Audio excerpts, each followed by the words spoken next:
Diana, do you and your husband have any problems? The question came out of the blue, and for a moment I didn't know how to answer. What are you talking about? I think we have the usual problems that all married couples have. Why did the question arise? My colleague turned away, concentrating on her hands as she decided whether to continue or not. Having made a decision, she moved on. Listen, I don't know how to tell you this. You know my husband took me last weekend for our anniversary. Well, I'm sure I saw your husband at the same hotel, and he was staying there with another woman. What? Are you sure? This couldn't happen. He would never do something like that to me. You must be mistaken. Well, maybe, but it was very similar. If it wasn't him, then he must have an identical double. We saw both of them, such sweet lovebirds, up close several times, and it was just like your husband. Mark went fishing with his buddies last weekend, so he said. Now it looks like he did a little fishing on the side, and it definitely looked like he caught someone. I wanted to cry and scream and rip his throat out, all at the same time. How could he do this to me? What was wrong that he was ready to break up with me after 7 years of marriage in order to lie in bed with some bitch? I muttered a thank you to Jane and returned to my office, plopping down in the overstuffed chair I had for visitors. There were no signs that he was up to anything bad. I had heard of the usual signs such as overattention and overloving, but that wasn't the case. Mark was himself caring and responsive. Was this his game? Was he aware of these signs and tried not to show them? I was completely confused. No, it couldn't be him. It had to be someone like him. Still, I had nagging doubts. What if it was him? How can I be sure? If I ask him, he might just deny it. If he was having an affair, he could warn his buddies to cover for him. Thinking back to Sunday evening when he returned, I tried to remember anything suspicious. He came in, kissed me on the cheek, grabbed a beer, and started telling me about his weekend. There was nothing unusual about this. He complained that the fish weren't biting. The small change they caught had to be thrown back.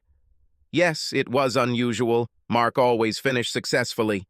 He is an excellent fisherman and knows this river like the back of his hand. He had been fishing since he was a boy, ever since his father put his first fishing rod in his hand when he was 6 years old. Yet perhaps he is telling the truth. How can I find out? I decided to call one of his friends' wives about the upcoming school holiday, and during the discussion, ask about the fish he caught. Yes, that's exactly what I'll do. Hello, Emily, this is Diana. How are you? The first part of our conversation was about normal things, children, school, and sales at the mall. Not wanting to seem too anxious, I let it drag on for 20 minutes before I got to the part I called for. I couldn't ask her directly. It would make her suspicious, and it would come back to Mark through her husband. Emily, do you have any good trout recipes? I was a little tired of the usual methods like baking and grilling and wanted something more exotic. How did you cook the fish that Dave brought home on Sunday? I waited with bated breath as Emily screamed at her kids to shut up, telling them she was on the phone. Sorry, Diana. Fish recipes, Well, Dave isn't very adventurous when it comes to food, so I stick to tried-and-true recipes. The fish he caught last weekend is still in the freezer. I didn't plan to cook it until the end of the week to cook for the weekend BBQ. As she continued, my thoughts wandered in another direction. This bastard lied to me. Others caught fish, but not him. Why? Because he wasn't fishing. He had sex with some bitch.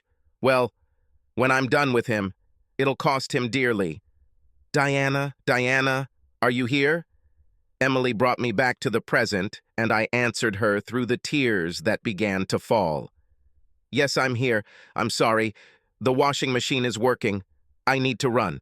I'll call you later. Thanks for the advice. Bye. My first instinct was to confront him, but the more I thought about it, the more I realized that I had no real evidence. He will lie to get out and will be on his guard. I need more proof. That evening, Mark seemed withdrawn as we sat and ate dinner. He complimented me on the excellent food, but there seemed to be no life in him. When I tried to speak, he responded in sentences, and it was obvious that he had other things on his mind. I hoped it was guilt, and it was tearing him apart inside like it was tearing me apart.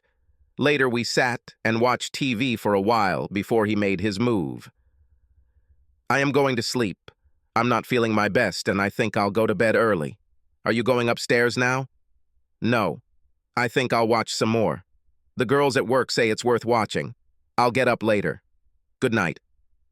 Mark leaned in to kiss me, but I turned my head and his lips touched my cheek.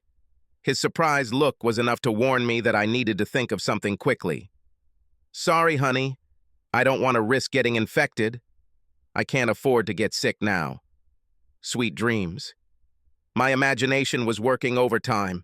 There was no way I was going to kiss him after he cheated on me. In my mind's eye, I saw him pleasuring his new lover. The thought alone made me nauseous. I sat in a crappy sitcom and waited for him to fall asleep. Finally, an hour later, I tiptoed up to our room and quietly looked in on him. He was 6 feet 2 inches tall, and his head lay on a rumpled pillow pushed almost to the head of the bed.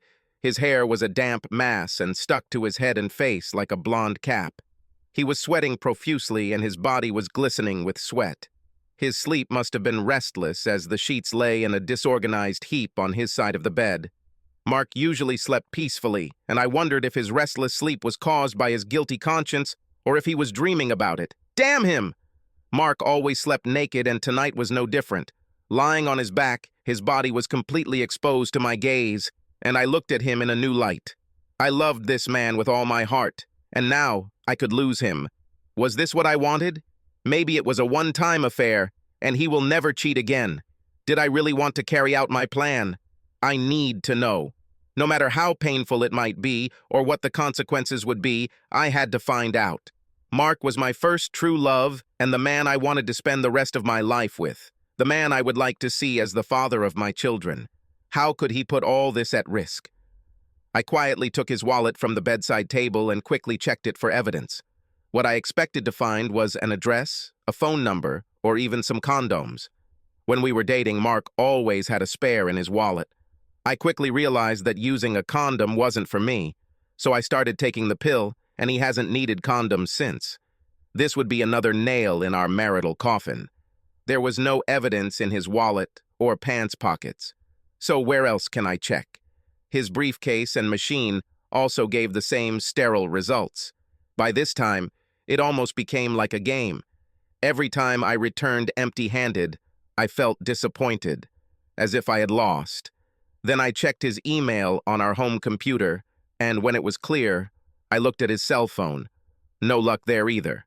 I sat in the kitchen with a cup of coffee, trying to figure out what my next step would be. In my opinion, he was guilty, and the lack of evidence didn't mean a damn thing. I was excited, and the coffee only added to my hypertrophied state of mind. I thought about what I had done so far and decided that he wasn't so smart that he wouldn't leave some evidence of his deception. I just needed to find it. Suddenly it dawned on me. I knew where it would be, in his fishing gear, of course. He knew that I never tinkered with his fishing gear for fear of breaking something. Besides, I had no interest in fishing.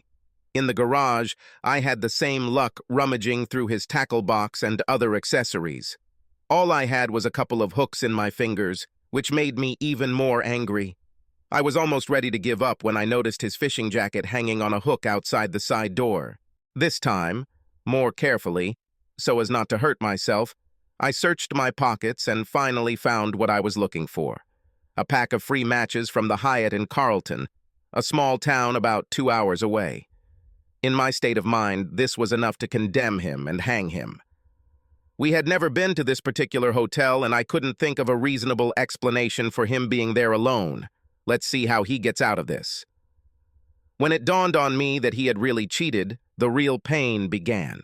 I spent the next 2 hours alternating between anger, disappointment, and humiliation.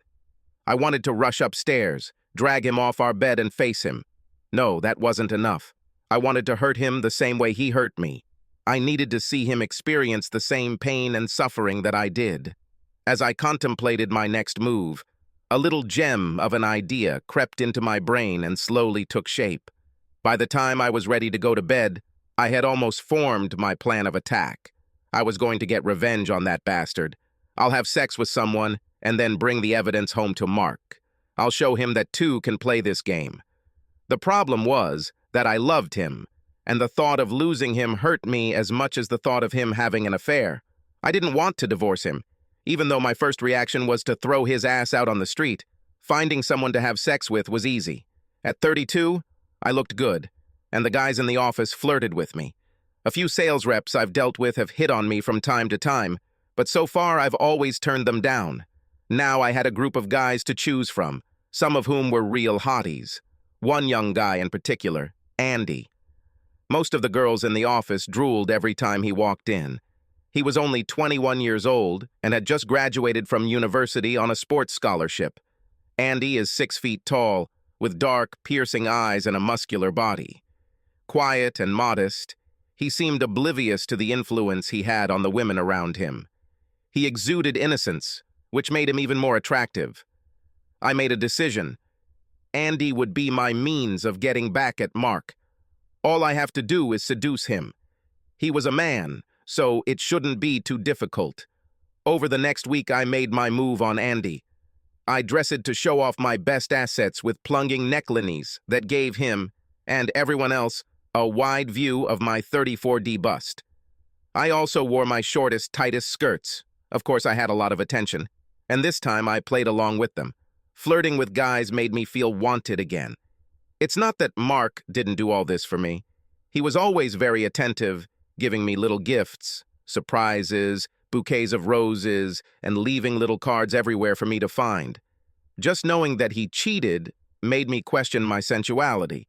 The boy's attention was the balm I needed to soothe my bruised ego. It was easy with Andy. When he first saw me, his jaw dropped and he stood there and widened his eyes.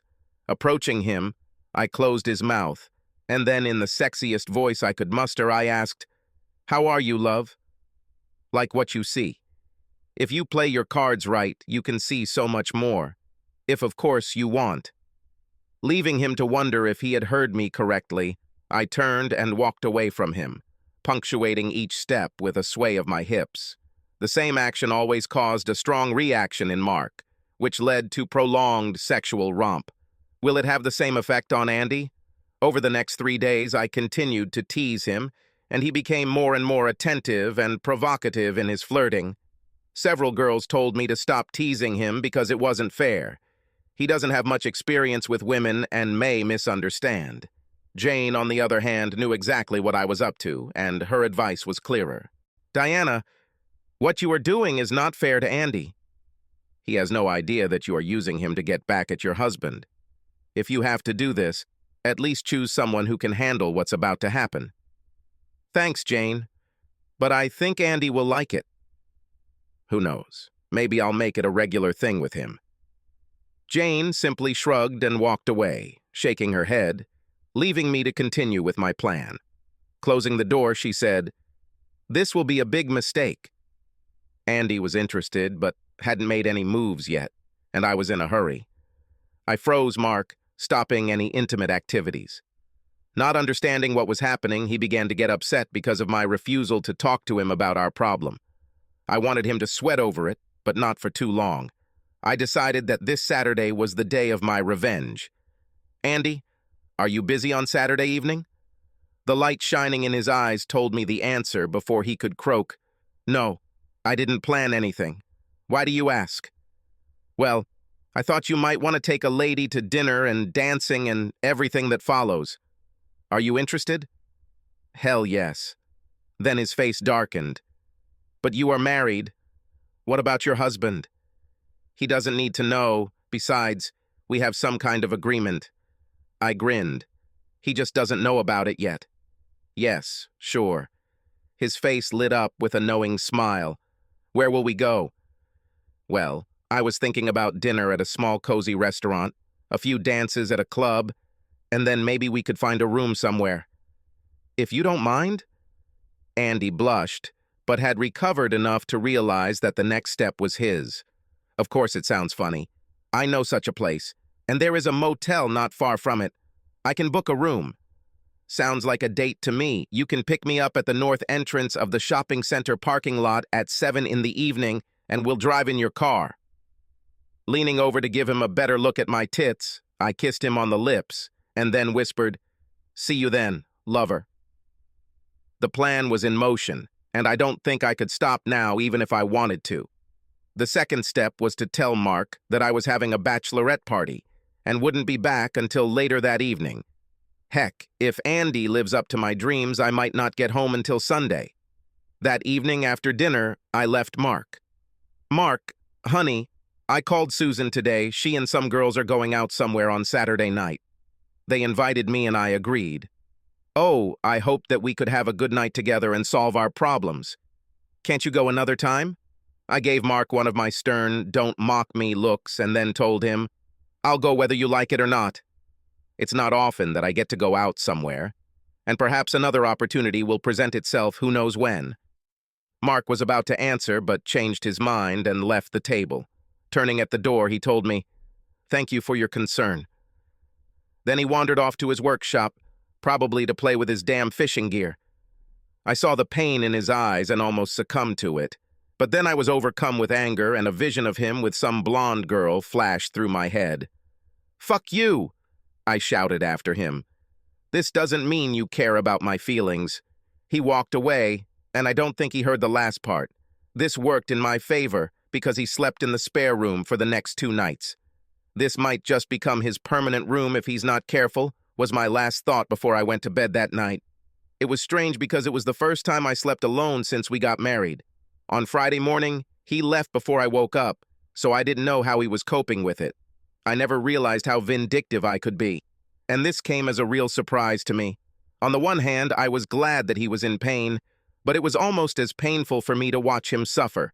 I really love him, even despite his debauchery. I decided to try to relieve some of the stress on Friday night by hosting a special dinner for him. Baked potatoes, roasted asparagus, and one of the trout he caught a couple of weeks ago, cook it in foil with herbs, chili, garlic, and olive oil. I knew it was one of his favorite foods, and it might calm him down a bit. It would also ease the guilt I was starting to feel. The phone rang just as I was putting the finishing touches on the table decoration. I pressed the phone to my shoulder. The background noise was loud, and I could barely hear. "Hello, Diana. It's me, Mark. The guys are having a party tonight, and seeing that you're leaving tomorrow, I thought I'd spend the night with them. Don't wait. I'll probably come late." He hung up before I could answer. He sounded very angry, and for a moment I wondered if my revenge had been such a good idea. Damn him. Why's he doing this? Hanging out with the guys, I bet he's with his mistress again tonight.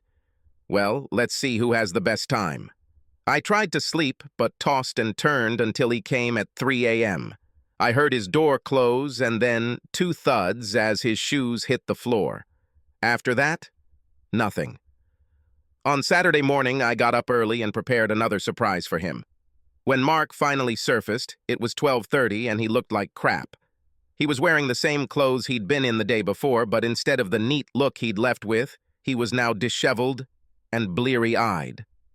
The front of his shirt was stained, and the right knee of his beige pants was covered in dirt. A grunt was the only response to my cheerful, "Good afternoon."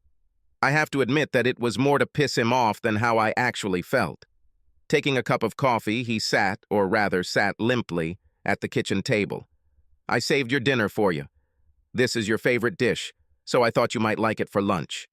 With these words, I placed a plate with burnt remains in front of him. 2 hours in the oven on high can have a serious impact on this type of food. It took him a few minutes to realize what I had done. Pushing him away, he groaned, "Very funny." After finishing his coffee, he returned to bed to sleep off his hangover. Maybe he was with the boys last night. He would, of course, be of little use in bed in the state he was in. Maybe she left him. This thought made me smile. "Well, Marky, if you think you're feeling bad now, wait until I get home tonight or sometime." Saturday passed quickly.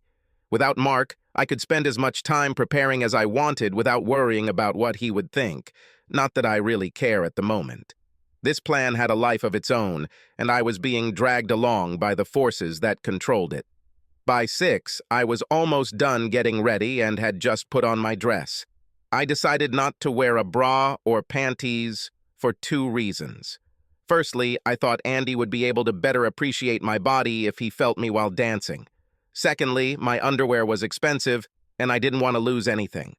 Mark got out of the shower while I was choosing shoes. I didn't hear him get up and go to the bathroom.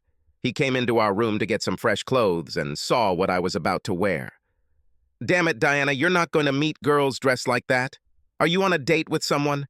Don't do this. We can discuss everything. Please don't do this." His pleading made him sound like a weakling, which only made me angrier. I couldn't stand it and yelled at him, "I told you that I was dating girls.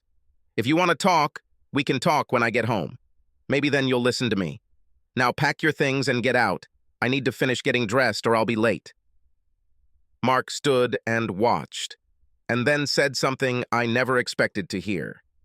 Any thoughts I had that he was a weakling were quickly dispelled by the strength in his voice. "Diana, I know that you are cheating on me. I don't know who, but when I find out, he will be named in the divorce. Your attitude towards me in the last 2 weeks has been so distant, and now this. I can only come to one conclusion. You are having an affair." A tear fell from his eye, and he wiped it away before continuing. "I won't be a cuckold. If I find evidence that you cheated, our marriage will be over. Think about this before you leave tonight." When he grabbed his clothes from the closet, I answered him. "Sauce for goose is sauce for goose." Not quite understanding what I meant, he went to the guest room to get dressed. Now he was on the moral high ground because he didn't know that I knew about his deception. He wouldn't be so confident once everything was known. At least that's what I tried to convince myself of. He didn't come down before I left, so I left a note taped to the refrigerator door. I knew Mark, and whenever he had a problem that needed solving, he would reach for a beer. This doesn't mean he's an alcoholic, but the beer in his hand helps him think. A lot of guys are like that. "Mark, you know I love you, but these last 2 weeks have been hell for me. I know we need to talk, so I decided that I would be home by 2 in the morning. Please wait for me, and I think we can resolve our issues and continue to heal our marriage. I want more than anything for you to remain my husband. But until we solve our problems, I am afraid that this will be impossible. With love, Diana." Andy was waiting for me when I pulled up, and my heart skipped a beat when I saw him. This is not the shy guy like in the office. He wore a red silk shirt to the party, unbuttoned almost to his waist, revealing his muscular chest and a muscular abs to die for. His trousers were wide but tailored and fit him perfectly. He was wearing a dark blue, lightweight woolen jacket that accentuated the entire outfit.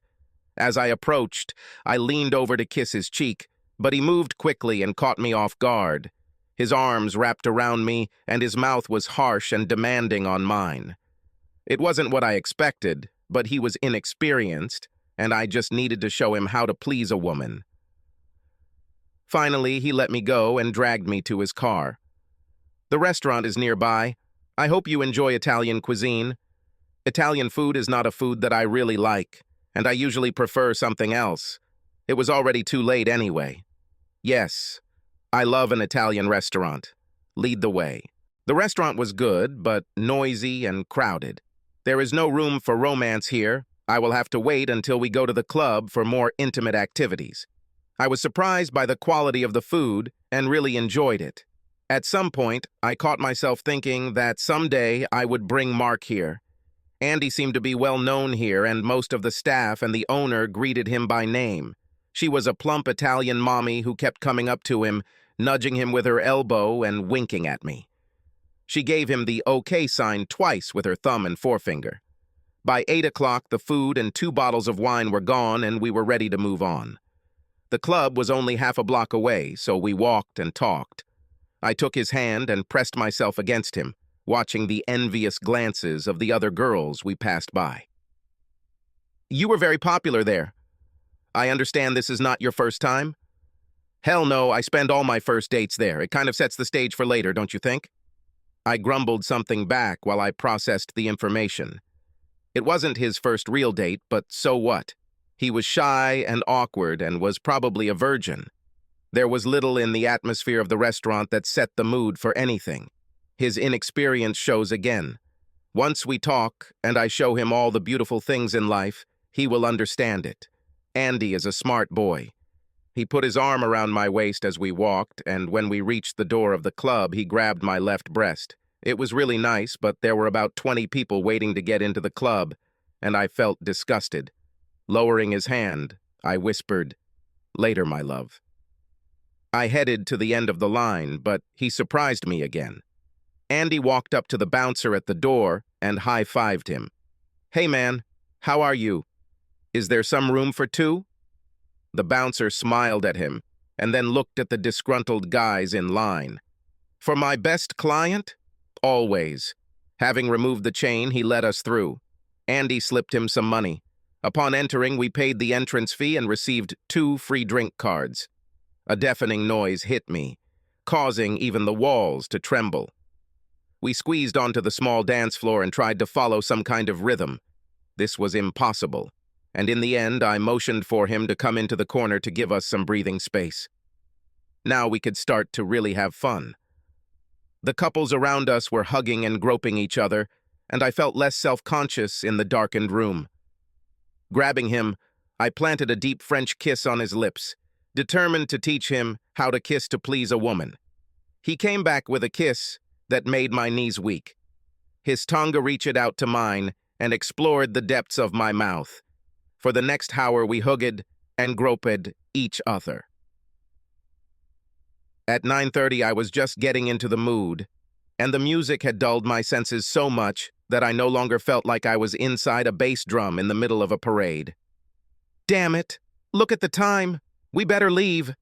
The motel is right across the street. "But Andy, I'm just starting to have fun, and we still have a lot of time." "No, I told them that we will be there until 10. If we are late, they will vacate the room. This place is so close that it is very popular on a Saturday night." Taking my hand, we headed towards the door. This time, we were only stepped on twice.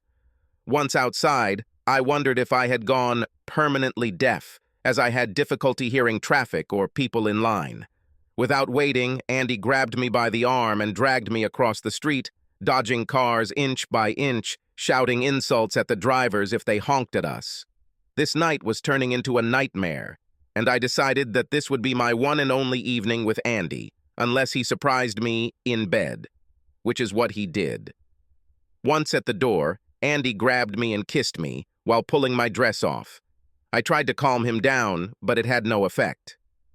"Calm down, darling. Let me show you how to please a woman." Wiggling his eyebrows, which I hate, he grinned. "I've never had a complaint until now." Okay, so he wasn't a virgin, but at least he had some inexperience.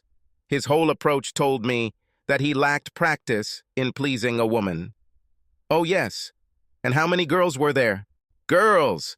God, I quit having sex with them when I was 17.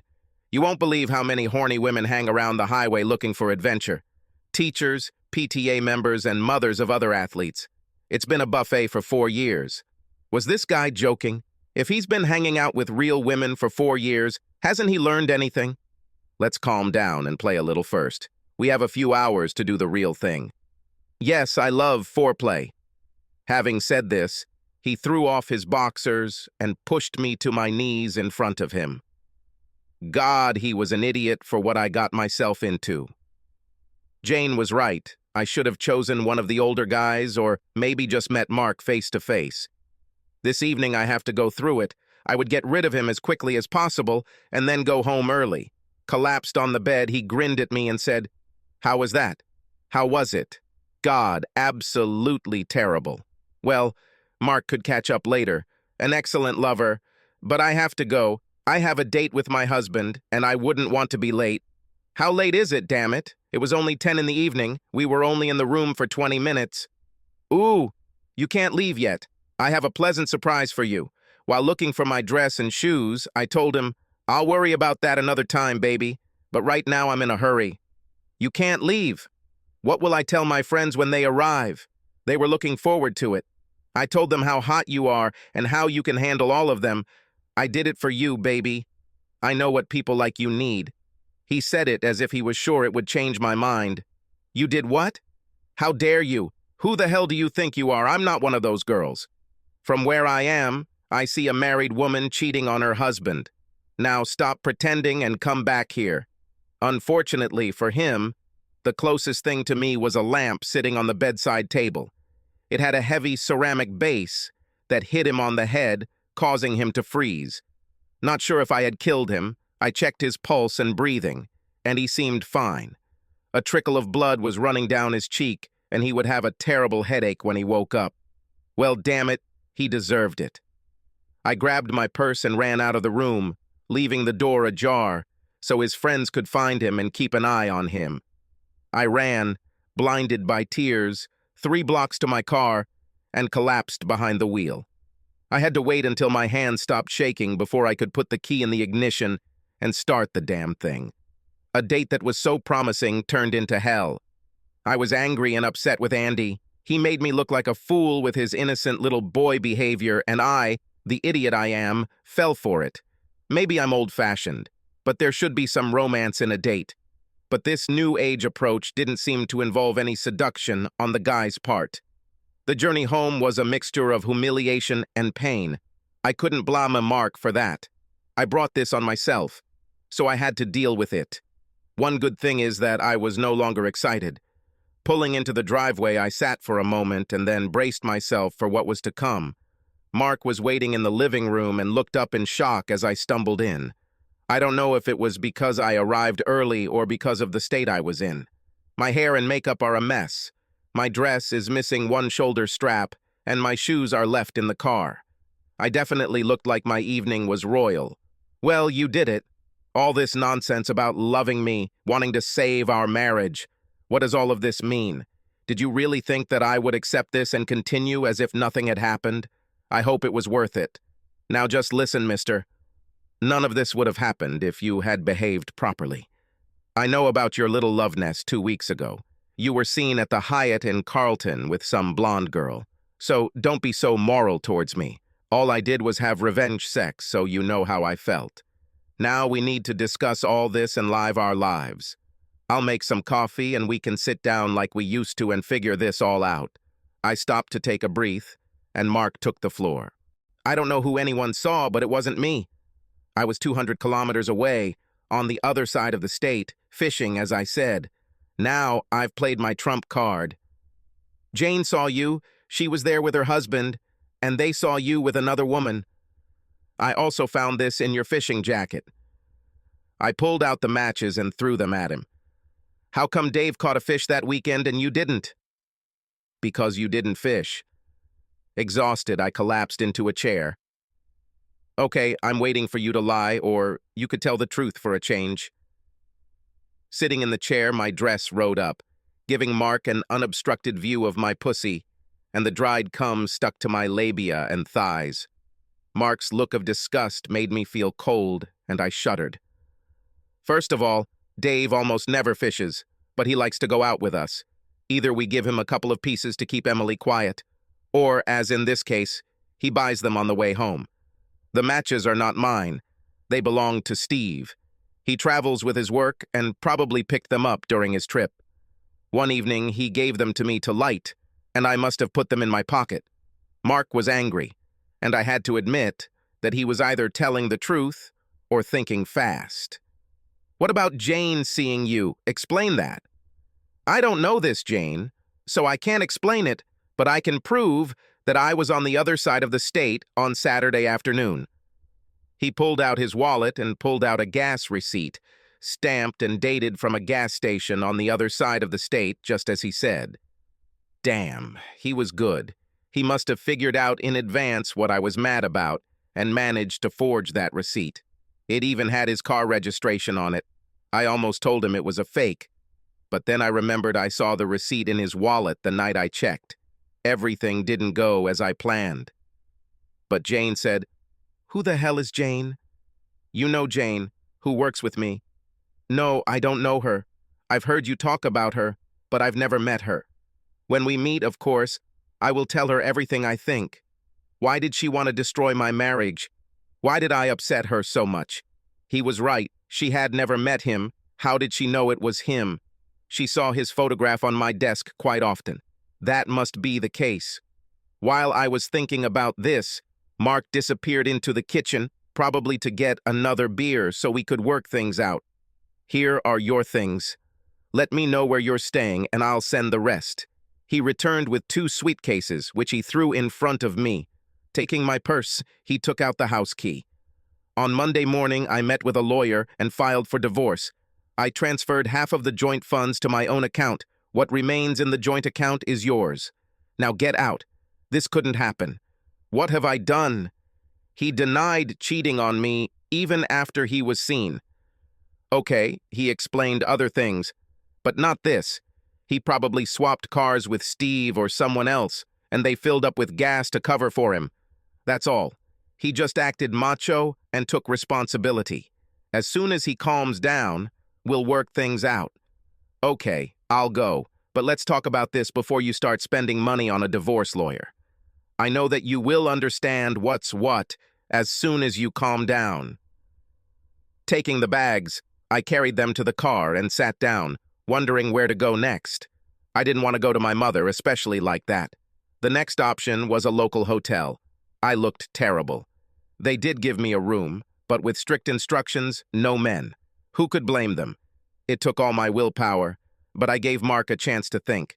For 2 weeks, I waited for him to come to his senses and come back to me. Finally, I had enough and called him at home. As soon as he heard my voice, he hung up. I called back twice, and he did the same thing each time. I waited an hour, then tried again, but it was busy. He took the phone off the hook. The next day, I called him at work, but the secretary told me that he was not accepting my calls. If I have something important, I should contact his lawyer. Mark held onto his weapon and refused to talk to me. For 3 months, I tried to get him to talk to me and understand the reason. If I could come to terms with his cheating, why couldn't he do the same? Every day I became more and more upset. How could he not understand my point of view? I lost all my anger, replacing it with bouts of depression and bouts of crying. My life was turning into crap, and I didn't understand why. I then tried to wait for him at home, but he just looked at me, then ignored me and walked inside, closing the door in my face. The next day, I was given an intervention order at work. This prohibited me from attempting to contact Mark directly and from approaching within 100 meters of him. Andy made sure to get revenge by telling everyone at work that I had fun with him and his mates. Even though I denied it, everyone else saw me teasing him and believed his story. All the men hit on me for weeks until I kneed Andy in the balls, and that's when they realized I couldn't afford to stay at the hotel. So I returned home to my parents. They sympathized with me, but said it was my own fault. I should have talked to Mark. As Dad said, 2 wrongs don't make a right. I lived in the hope that he would not go for a divorce. He was just trying to scare me into backing off and apologizing. How the hell could I apologize if he didn't want to talk to me? I remember that Tuesday clearly. I was sitting at my desk finishing the bill when the secretary called and said that 2 men wanted to see me at the counter. Thinking they were salespeople, I put on my best smile and walked towards them. Mark stood there with another man, talking quietly. My heart skipped a beat. Did he forgive me? Mark nodded in my direction and said something to another man who approached me. Mark stood aside, not taking part in what was about to happen. Then I realized that my marriage was over. Diana Andrews? I nodded affirmatively, unable to speak. Your husband, Mark Andrews, is filing divorce papers with you. The basis for this is your adultery. If you do not have a lawyer, then I suggest you do so as soon as possible. Nodding to Mark, he left, having completed the task assigned to him. Mark, no, I thought you loved me. How could you do this to us? I love you. I know we have problems, but we can certainly overcome them if we love each other. Mark's voice was cold, his words calculating and almost emotionless.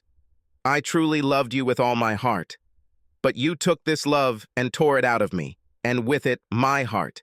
Now all I feel for you is pity. You decided to listen to someone who doesn't even know me. Anyway, where is that bitch? I want to say a few words to her. Yes, she will prove that you cheated and we can forget about it. I'll call her. Running up to the desk, I asked the giggling secretary to call Jane for me. Jane came and I thought I could finally get him to admit the truth.